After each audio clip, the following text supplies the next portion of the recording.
Il est parfois difficile d'élaborer un film dans un pays en crise tel que le Congo, crise politique ou économique, qu'importe. Mais on peut toujours créer des choses nouvelles. Ce que nous allons voir maintenant, c'est un peu le vécu, les quelques activités d'un village dans la région du Kwilu, en bas de la carte du Congo. Sur la route qui mène au Cabinda, eh bien, il y a quelques villages qui longent cette route. Aujourd'hui, c'est le village de Ngoyo. Des images décousues, certes, mais aussi quelques témoignages, quelques intervenants, le vécu.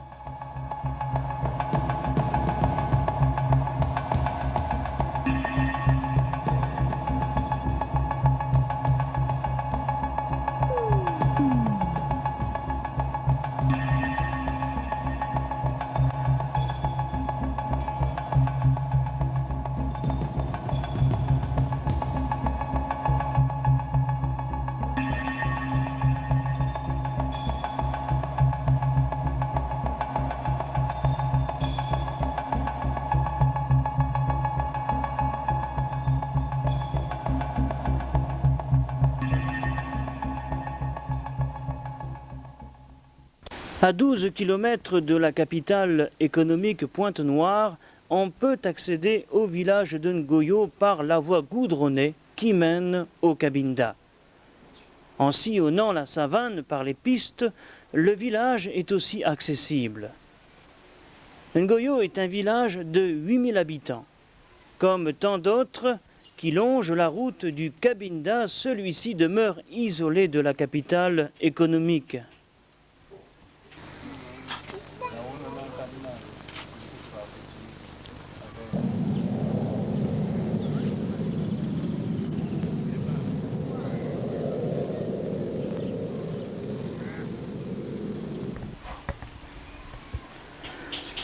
Les besoins y sont journaliers. Quelques témoignages sporadiques nous permettent de comprendre un peu mieux les principaux soucis des enfants et des mamans. Comment tu t'appelles? Je m'appelle Marlène. Et tu vas à l'école? Oui, Dans quelle classe? CE1. CE1. Qu'est-ce que tu fais dans l'école? Écrit Tu apprends quoi? le livre, Hein? le cahier. Les cahiers. Oui. Pour la saison de pluie, nos enfants ont besoin de se vêtir d'un linge très simple, un linge qui est facile, qui est très court.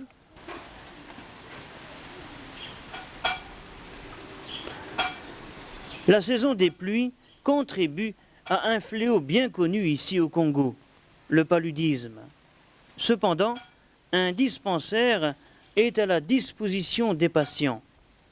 Mais malheureusement, les produits médicaux ne sont pas renouvelés périodiquement.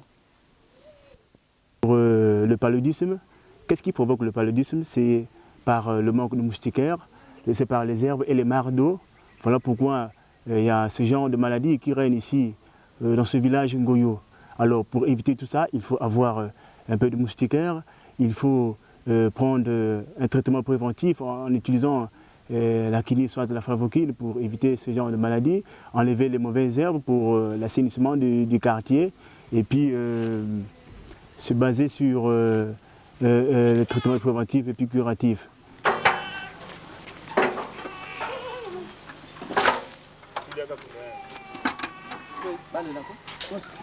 Dans notre village, nous avons une eau qui n'est pas bonne à boire. Surtout dans le puits, là où je suis en train de puiser de l'eau là, l'eau n'est pas bonne à boire. L'eau n'est pas bonne à boire.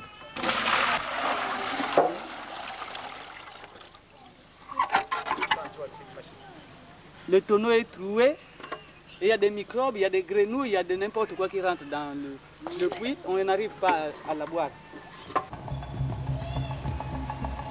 Les soins médicaux pour un traitement comme le palu reviennent à 10 francs français la semaine, ce qui veut dire 1000 francs CFA. C'est une somme considérable pour les villageois qui résident dans ce village.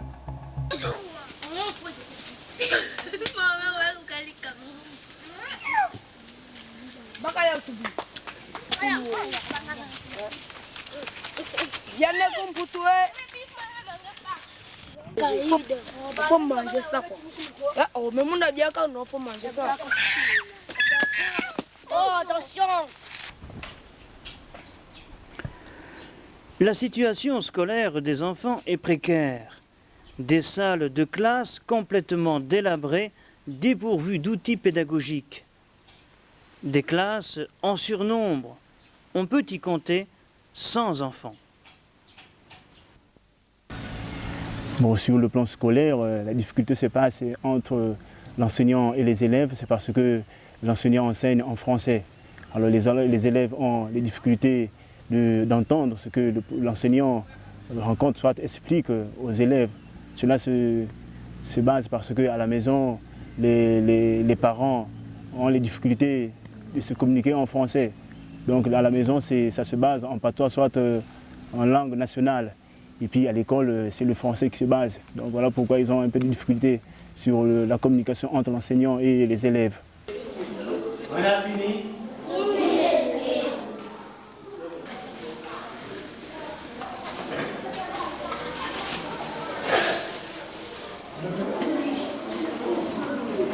Dépêchez-vous les enfants. Vous regardez devant ici là.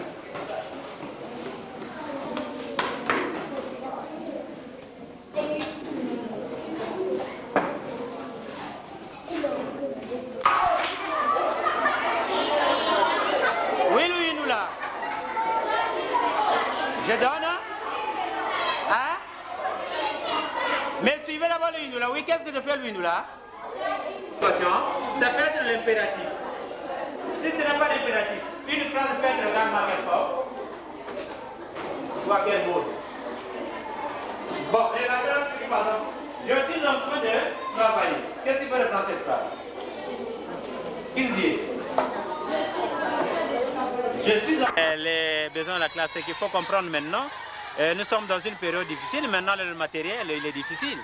Nous sommes abandonnés nous-mêmes maintenant là. En dehors, peut-être la direction qui essaie de nous fournir quelques bâtons de craie. Bon, de temps à autre, quand même, les enseignants sont là. Mais vous voyez, le manque de matériel dans les classes est très criard. Bon, ce que nous déplorons, par exemple, moi, je suis dans une classe de CM2 ici. Bon, vous voyez, il n'y a pas de livre de lecture. Les livres de lecture, on n'en trouve pas. Il est quand même un peu difficile quand on arrive à mettre des textes au tableau, par exemple, dans une classe de CM2. Vous voyez, ça nous prend parfois du temps pour travailler. Lorsque vous arrivez, par exemple, le temps, vous prenez pour mettre les textes au tableau, bon, c'est important en un mot. Donc, vous comprendrez que maintenant, là, à cette époque, en fait, les écoles devaient être dotées au moins de quelques matériels.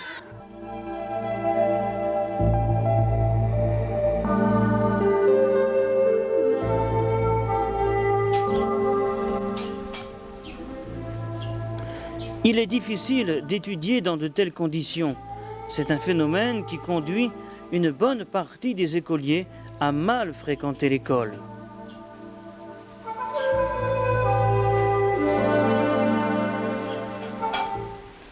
Ici, les enfants ne s'intéressent plus surtout à l'école. Ils veulent faire seulement, c'est-à-dire jouer au jeu, jouer au ballon, aller à la plage, faire la pêche.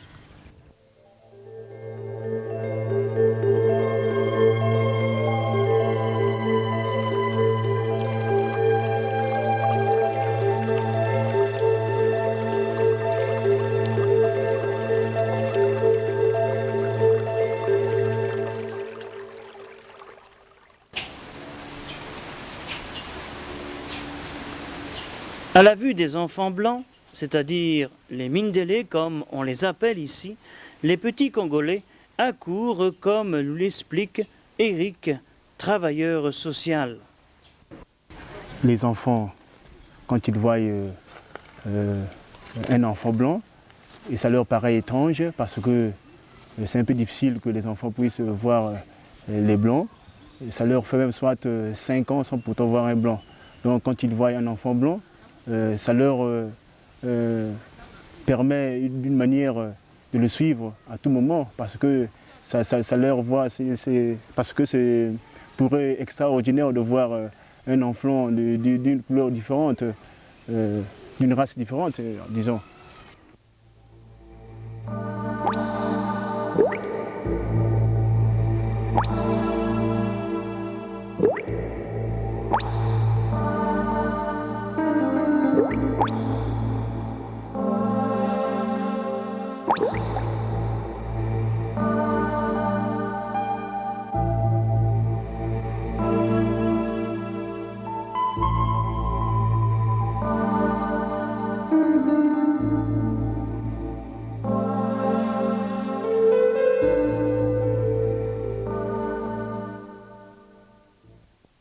Les enfants aussi sont calmes, s'approchent, saluent, peut-être avec un air intrigué pour retrouver l'étranger dans le village. Mais en tout, on a l'impression qu'un contact simple et sincère s'établit entre eux et nous. Des enfants qui ont des loisirs qui se limitent à la construction artisanale de leurs propres jouets. Ici, rien ne se perd, on récupère. Capsules de bouteilles, bandes magnétiques, boîtes de conserve, bouts de ficelle, toutes sortes de choses à la portée de ces enfants qui sont très créatifs.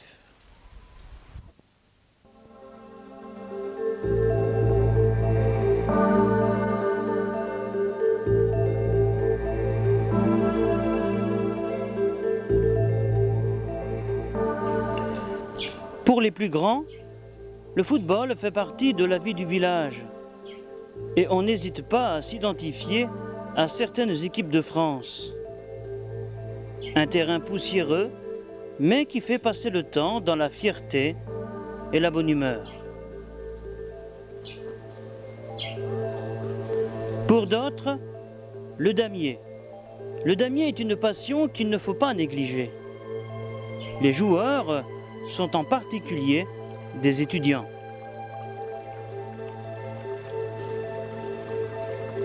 N'oublions pas les vieux assemblés en petits comités.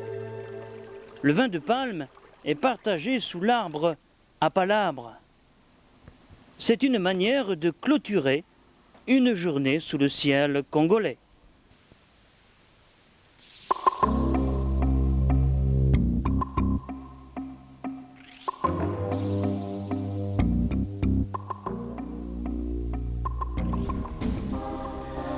Aujourd'hui, la caméra suivra deux activités bien connues pour les villageois.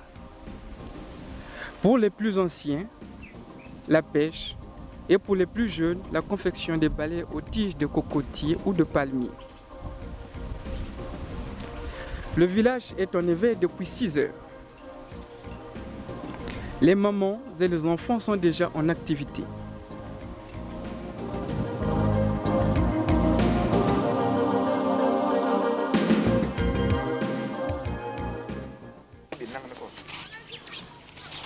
Beauté, papa.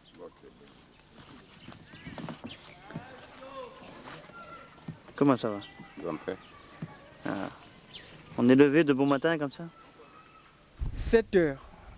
Papa Laurent et son fils Vincent font partie de ces pêcheurs qui se lèvent tôt le matin afin de préparer les filets avant de parcourir à pied environ 2,5 km de pistes et de savane pour accéder à la plage la plus proche.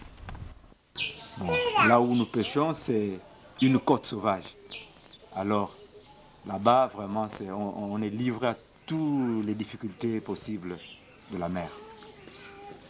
Vraiment, c'est beaucoup difficile. Ceux qui connaissent en savent.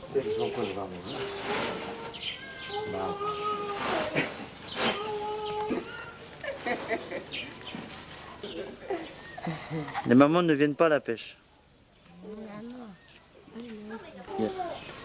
Bien, c'est-à-dire ça c'est le début. Quand on commence, il faut ça, on fait les mailles. Après les mailles, maintenant on prend une grande corde pour faire un filet. Après on amène à la mer. Ça c'est un gros filet pour les gros poissons. Et puis après, ici, maintenant, quand le filet est en mer, maintenant, il y a des gros poissons qui peuvent déchirer. Là, il faut le raccommoder. Bon. Ces filets-là, c'est-à-dire il faut faire au moins beaucoup. Il faut faire plusieurs, parce qu'il y a les filets qu'on peut voler en mer, il y a les filets qui peuvent partir, il y a les petits bateaux qui viennent en mer. Ils doivent voler avec ces filets-là, ils partent avec ces filets. Alors pour ça, nous se débrouillons, mais...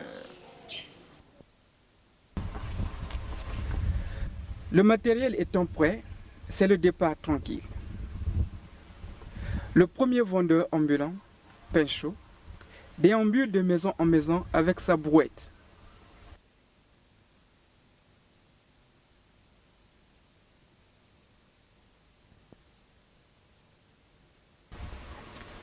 Pour les pêcheurs, cette marche quotidienne et matinale leur permet d'apprécier l'étendue silencieuse de la savane. Un cliché qui se renouvelle chaque matin.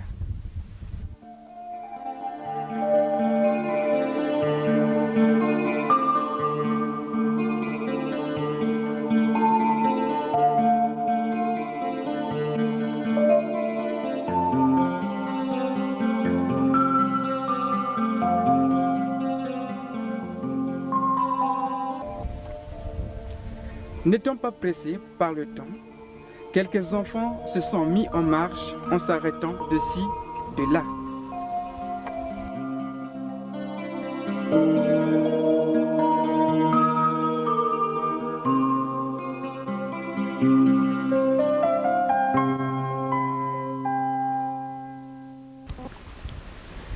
Une savane qui est coupée, comme nous le voyons ici, par des petits marigots. Il faut les traverser avec prudence en évitant de se blesser les pieds.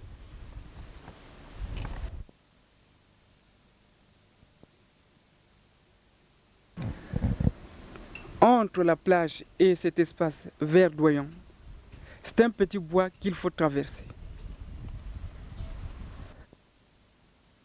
Ça, c'est des fruits sauvages qui se trouvent dans la petite forêt qui fait la différence entre la mer et la savane. Il y a une forêt au milieu. Alors dans cette forêt, on y trouve plusieurs sortes de fruits sauvages. Alors ça fait partie de ce fruit et puis c'est mangeable.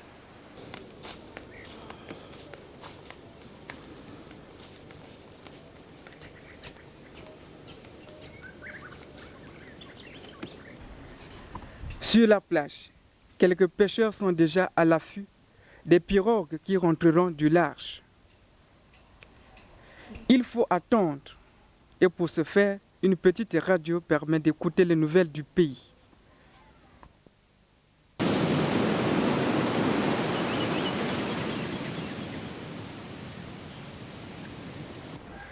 Quelques fonctionnaires pratiquent cette deuxième activité faute de salaire. Le vieux papa Laurent m'avait conseillé, moi aussi j'ai produit au moins 2 filets. Et par contre, parce qu'il faut, avec la puissance du Seigneur, c'est pour avoir quelque chose qu'on peut manger et puis qu'on peut vendre pour faire autre chose dans la vie. Parce que quand on est assis, on ne peut rien trouver.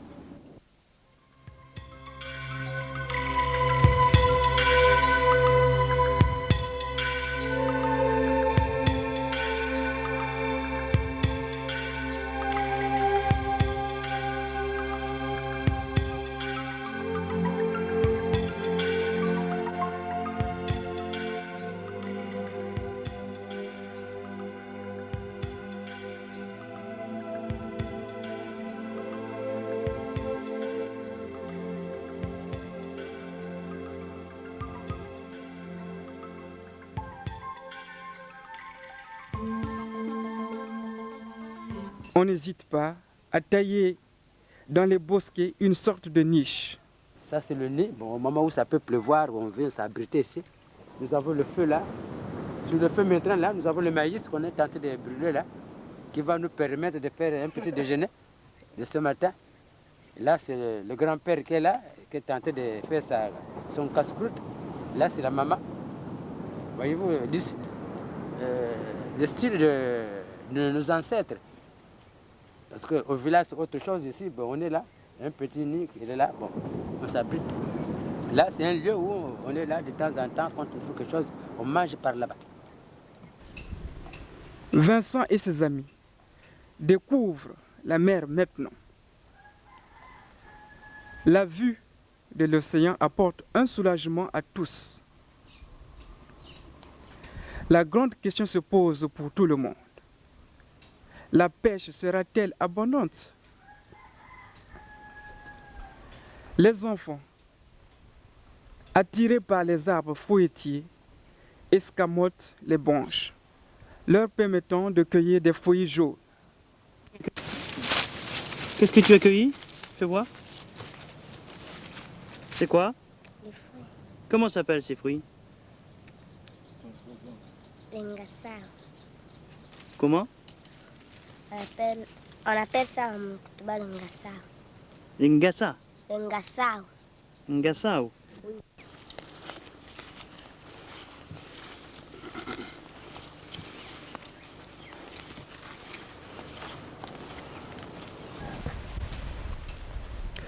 Papa Laurent rejoint l'équipe tranquillement, tandis que Vincent prépare son matériel pour embarquer dans sa pirogue.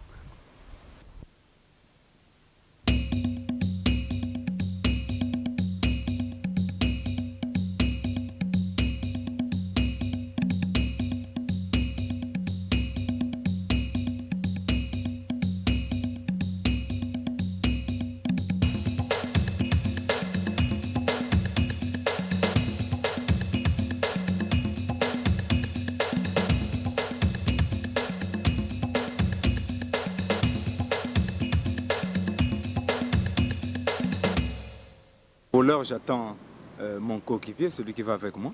Je lui attends, s'il arrive, bon, et là on va démarrer, on va partir. Bon, ce que j'ai dit tout à l'heure. Et après avoir cherché les filets, on descend. Après la descente, bon, il y a les commerçantes qui seront là et qui vont acheter tout ce qu'on va trouver. On ne sait pas ce qu'on va trouver. Bon, on trouve toutes sortes de poissons.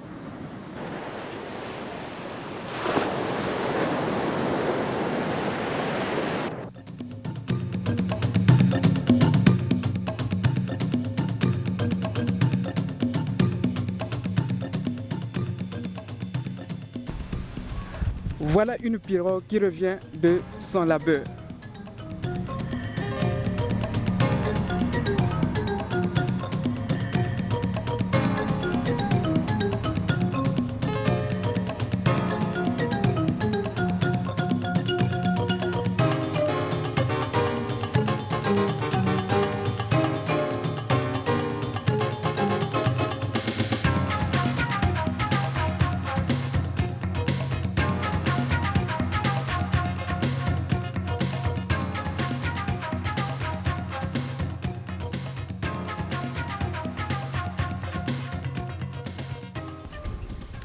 L'un des fonctionnaires accourt afin de vérifier si la pêche a été abondante.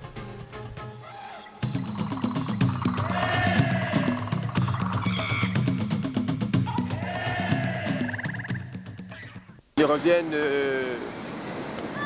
aller chercher les poissons. Malheureusement, ils n'ont rien eu. Les filets sont là, si vous pouvez filmer même les filets. Malheureusement, aujourd'hui, on n'a rien eu. Donc la pêche a été nulle. Oui, en fait nul. Hein. Hier, le 1er janvier, vraiment on avait beaucoup eu. Mais on croyait avoir ce qu'on avait eu hier, mais aujourd'hui vraiment rien, pratiquement rien.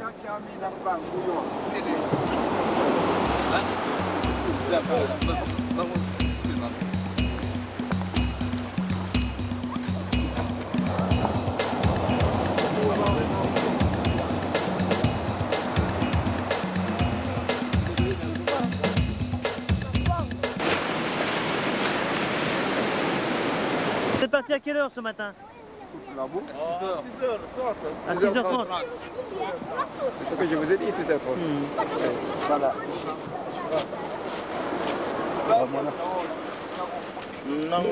Voilà.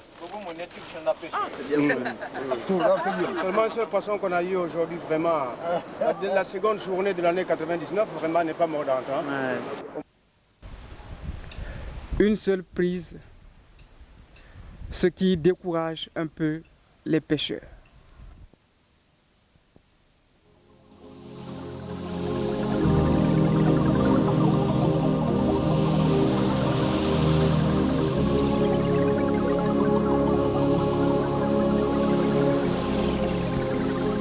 Vincent et son équipier font pivoter avec les moyens du bord leur pirogue pour la mise à la mer. Laissons Vincent et son équipier prendre le large et regagnons le village de Goyo pour une nouvelle découverte, celle de la fabrication des balais.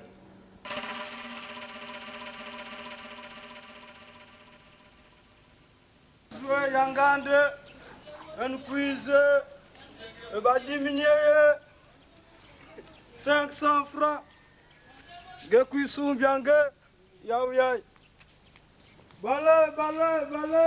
Dans le village de Ngoyo, une petite équipe de jeunes s'est constituée pour la confection de ces balais de brousse.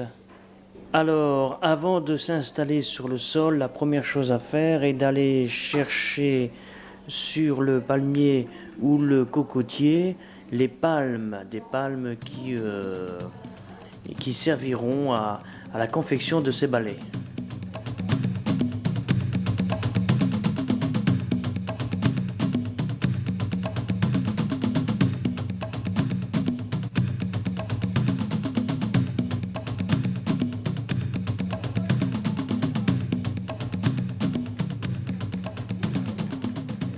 Et suite de quoi, quand cela est terminé, eh bien notre personnage redescend tranquillement en traînant derrière lui ses palmes.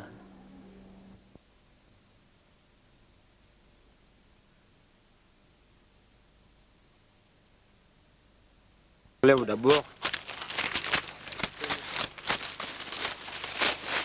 J'enlève d'abord le premier côté. Après je prends le deuxième côté.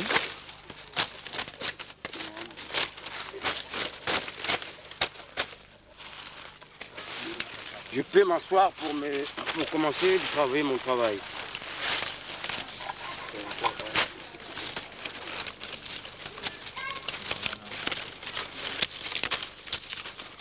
Et là, tu fais quoi?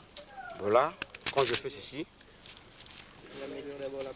j'enlève d'abord la première côté, après je prends le deuxième côté. Je nettoie, là je nettoie, je reprends encore de la première côté. Donc pour les transformer en tiges? Oui. Là je prends le deuxième côté. Là maintenant il est maintenant en tige. Après avoir assemblé bon nombre de tiges, il faut les lier ensemble, ce qui va constituer la première partie de ce balai de brousse.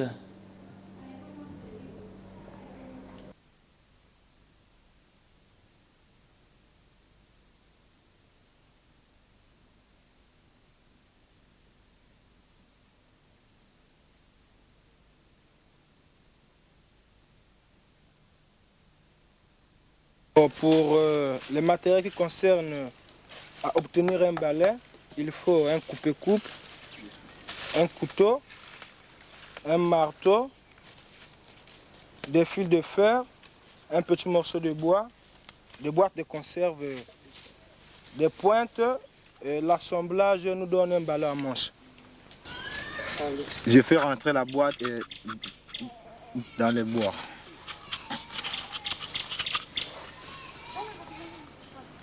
Après, je prends le balai.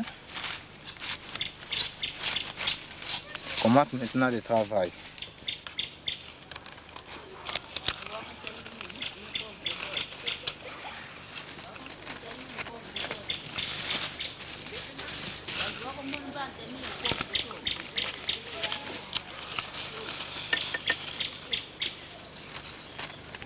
Voilà les derniers coups de marteau sur ce balai pratiquement terminé, un balai qui sera vendu pour une somme modique.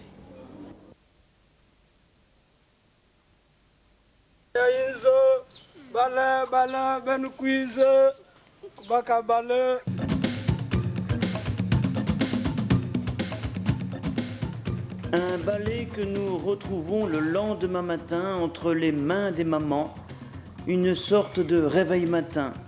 Le village de Ngoyo, c'est aussi la confection, la fabrication du pain.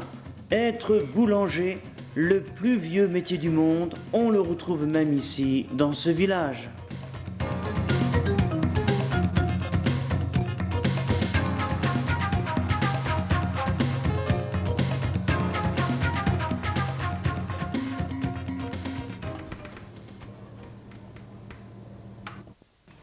On prend d'abord le tenir et puis on allume le feu pour réchauffer le four. Quand le four est réchauffé, là maintenant on commence maintenant à faire le pâte. Quand on a fini de faire le pâte, on roule le pain et puis ça commence maintenant à rentrer. Quand c'est bon, tu verras maintenant le pain ça va sortir. C'est bien préparé. Dans un village comme celui-ci, les outils sont rares. Il faut être créatif, il faut avoir des idées et de la bonne volonté. Avant, je travaillais dans une boulangerie moderne. Après, j'avais posé ma démission. J'ai eu l'idée de créer cette boulangerie-là. C'est-à-dire, quand j'avais vu des soudeurs qui démontaient les wagons en gare, les wagons en train, il fallait que je puisse avoir l'idée de créer un four artisanal en bois. Après, j'ai eu cette idée-là, j'ai mis ça en pratique. J'ai mis cette idée en pratique et j'ai commencé aussi. Quand j'ai commencé le premier jour, j'ai essayé de fournir le pain. J'ai vu que c'était bon et j'ai fait la publicité par-ci par-là. Et jusqu'à aujourd'hui, ça fonctionne bien.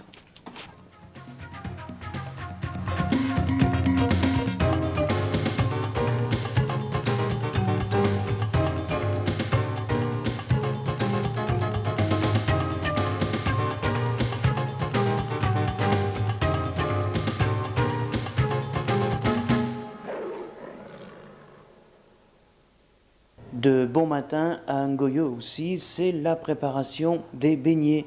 Les mamans sont au travail. Une journée d'ailleurs qui sera consacrée au travail des mamans. Sans tarder, on les rejoint. J'ai commencé à faire la farine à 3h du matin. J'ai mis l'eau, le sel, le sucre en plus de levure. Et puis j'ai mis la farine. J'ai battu ça. Puis j'ai mis l'eau ici. Puis la farine, je me mets à battre pendant 10 minutes. Je laisse la farine en repos. Je ferme le couvercle, plutôt. Après, je commence à 5 heures. C'est-à-dire ça met 3 heures du temps quoi, en repos. Je commence à 5h30. Je me réveille. Je commence à préparer les beignets. Des beignets qui sont consommés pour le petit déjeuner.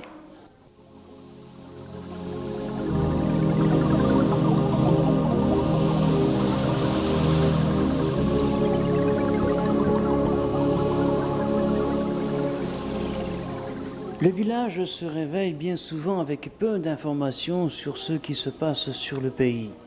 Une simple radio FM peut satisfaire bon nombre de ce villageois pour connaître effectivement les nouvelles du jour.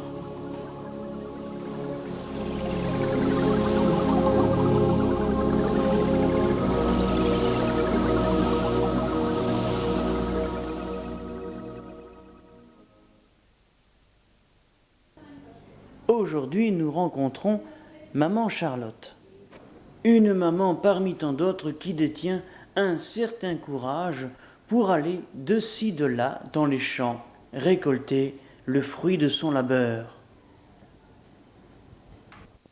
C'est une parcelle bien entretenue et verdoyante. Avant de parcourir les pistes qui mènent au champ, Maman Charlotte achève la préparation du mayaka, qui est un dérivé du manioc.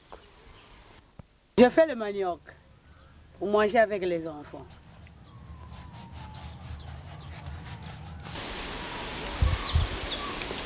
À 800 mètres, dans une autre parcelle, une autre maman qui est en train d'emballer le même produit sous forme de pain pour la vente et la consommation familiale.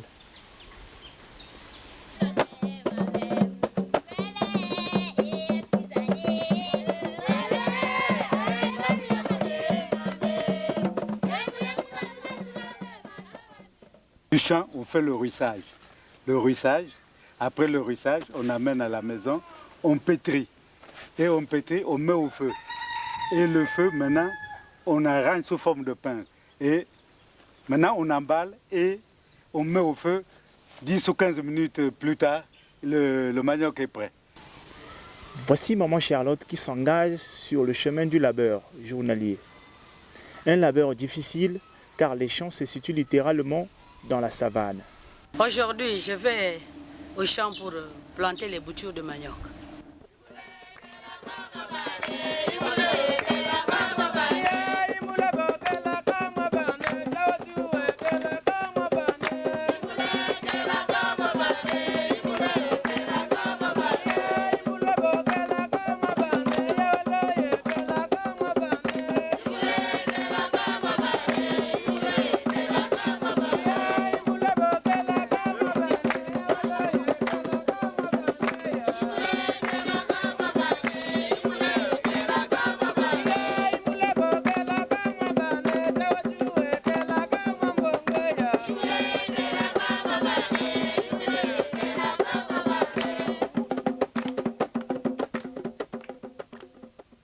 Il faut marcher, déambuler au moins pendant 2 km. Des pistes tracées par les empreintes des pieds des ouvrières de la savane.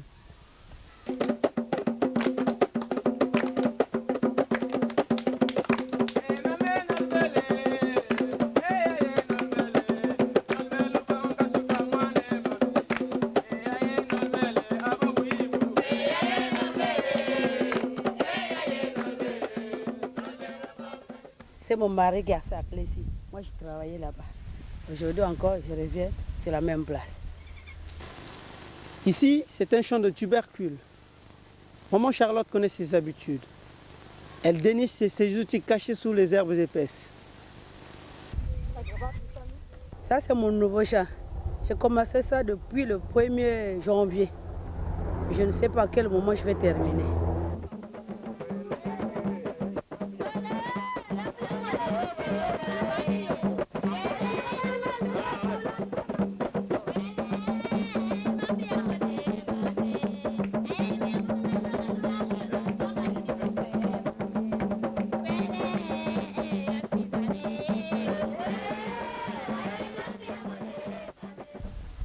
Ouais, ça c'est un champ de manioc. Bon, elle va planter les boutures et après ça va donc germer.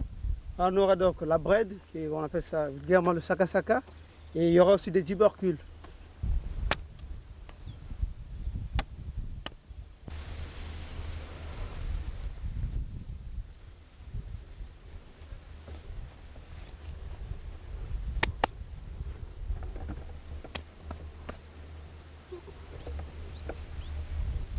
La chaleur commence à se faire sentir.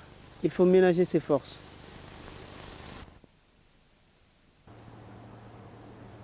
Maman Charlotte va à nouveau parcourir la savane pour découvrir ou pour aller dans un nouveau champ où elle récoltera un autre fruit de son labeur.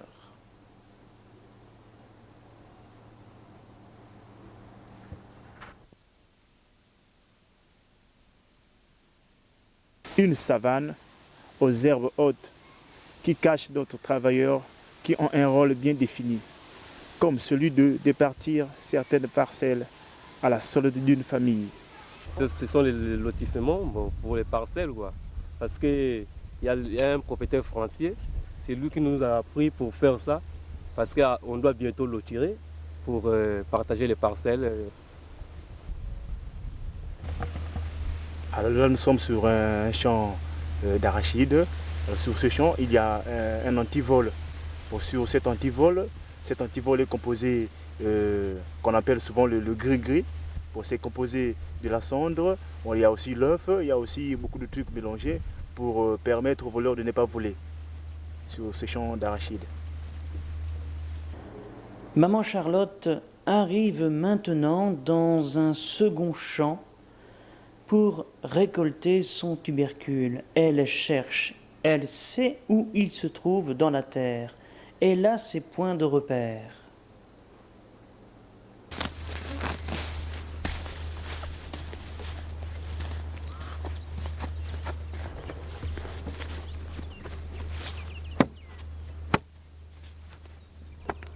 Ça sont des tubercules. Les maniocs que je venais de préparer tout à l'heure.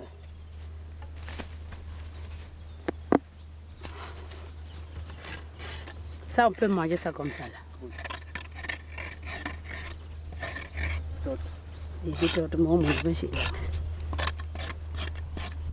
Maman, comment tu fais pour repérer ton chemin ici, pour venir, pour retrouver cette plantation là au milieu de la savane?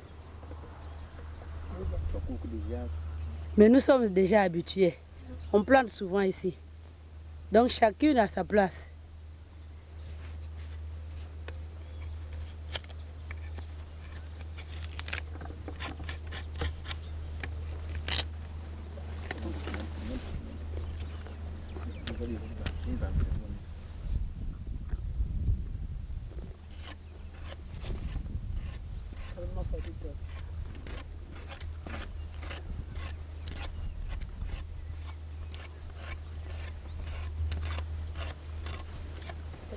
Tu es contente, maman? Oui.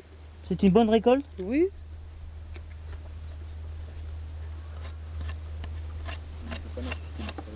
Là, j'essaie de goûter au tubercule. Je crois que c'est pour cette année.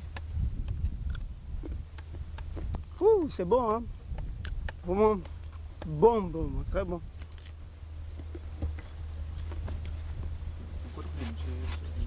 Bon, ça, on peut bouffer ça avec de l'arachide et puis... noix de coco. Noix de coco. Voilà.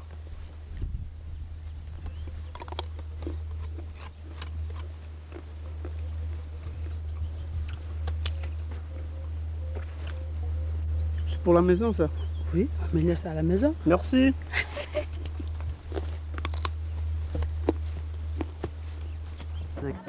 C'est l'heure de quitter le champ maintenant et de retraverser, de revenir sur le point de départ. Mais cette fois, ce sera par la voie goudronnée. On s'arrête, on regarde. Il y a d'autres artisans, d'autres confectionneurs comme ceux qui récoltent le vin de palme. Et puis, c'est le retour en famille. Dans la parcelle, une petite plantation d'arachides. Là aussi, c'est la récolte.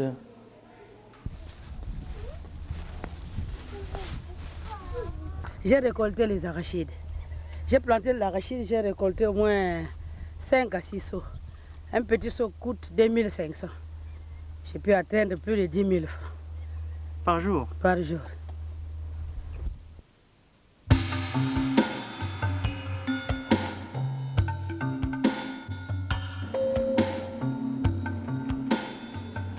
Une matinée qui se termine avec maman Charlotte, mais restons dans la spécialité culinaire et passons effectivement à la bonne cuisine, le poulet à la moimbe.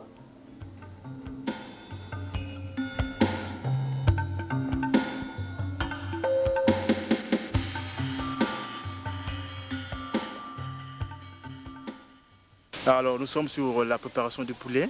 Alors le poulet à la moimbe. Alors pour préparer le poulet à la moimbe, il y a d'abord lui-même le poulet, il y a les noix de palme. Alors sur les ingrédients qu'il faut mettre sur cette recette-là, il faut l'ail, l'oignon, le cube magique, et puis le ciboule, du gingembre et le sel de Chine. Alors pour ça, on peut avoir une bonne recette pour la préparation du poulet à la moimbe. Alors, au niveau de l'outillage, quels sont les outils qu'il faut utiliser pour une bonne préparation? Bon, il faut utiliser d'abord les marmites, et il y a le mortier, et puis un petit truc pour utiliser le charbon pour le feu.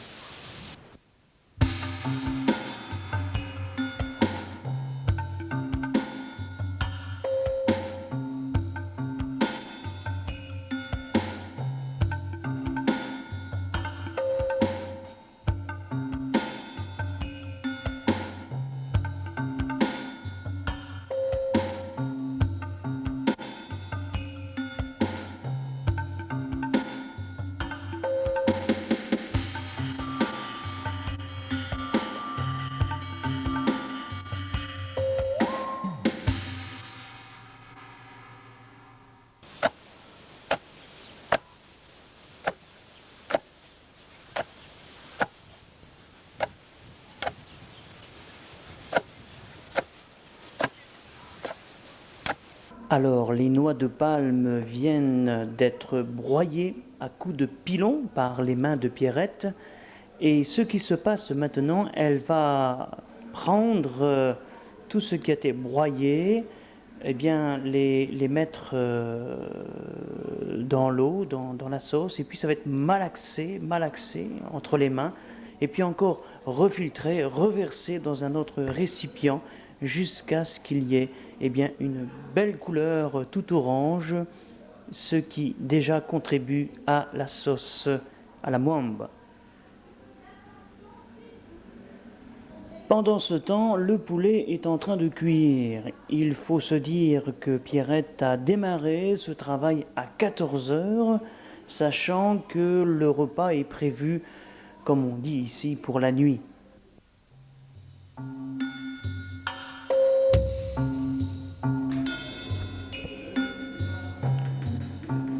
Eh bien voilà, ça se termine. Le riz est en train de chauffer en même temps et puis on va mélanger la sauce avec le poulet bien chaud. Et puis ce soir, ce sera la grande surprise. Le travail dans les champs, s'occuper des enfants, la cuisine, mais n'oublions pas non plus une des choses les plus importantes, préparer le bois pour la maison.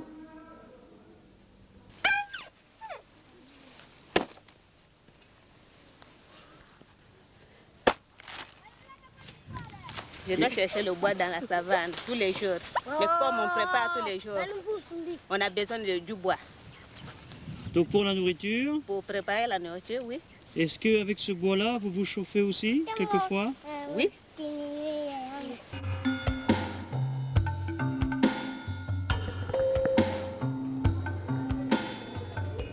C'est du bois de cocotier qu'il va falloir transporter maintenant dans une bassine. Et cette maman ne pourra pas la mettre seule sur sa tête, il faudra que quelqu'un vienne l'aider.